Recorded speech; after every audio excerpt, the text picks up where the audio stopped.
Saya menjadi samanera saya ditabiskan pada bulan Juli di Buddha Metta Arama. Yang menampilkan saya adalah Bante Win. Jadi upajaya untuk samanera saya adalah Bante Win, kemudian acarya untuk samanera saya adalah Bante Panyawaru. Karena itu setelah saya menjadi samanera, saya juga banyak belajar dari beliau. Apa yang beliau berikan kepada saya sangat banyak sekali. Pemahaman-pemahaman beliau, karena seperti yang kita ketahui, beliau juga adalah termasuk biku yang paling senior dalam pemahaman dharmanya untuk di kalangan Theravada. Dan saya merasa apa yang beliau berikan itu banyak sekali kepada saya. Dan itulah yang membuat saya juga bisa seperti ini. Setelah saya menjadi samanera pada tahun 85, kemudian saya tinggal di wihara atau di Dhammadipa Arama selama 1 wasa.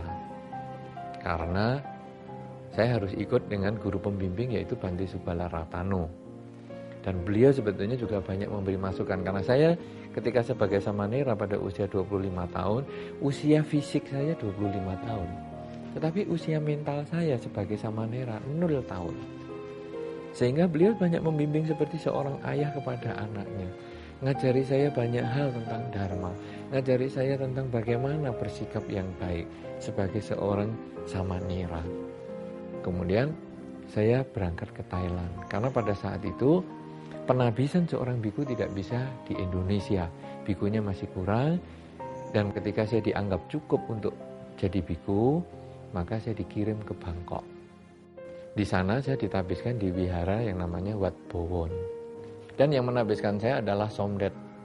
Somdet Prajnana Sangwara yang sekarang menjadi Sanggaraja dan masih pada saat itu juga beliau adalah seorang Sanggaraja.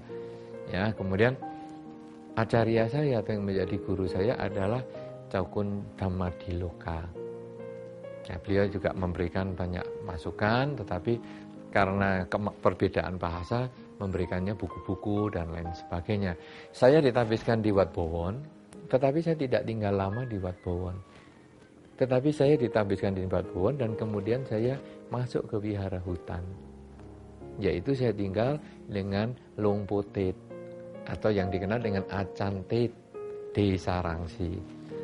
Dan Longpotet sesungguhnya adalah seorang master di dalam meditasi yang beliau membimbing saya dengan penuh kasih sayang walaupun kita ada sedikit perbedaan bahasa, tapi beliau mempunyai kemampuan membimbing bukan hanya dalam bentuk bahasa, tetapi juga secara mental, secara spiritual, secara contoh, keteladanan. Beliau memberikan cara-cara bagaimana membangkitkan semangat, membangkitkan disiplin, membangkitkan keuletan yang beliau lakukan di dalam kehidupan beliau sehari-hari.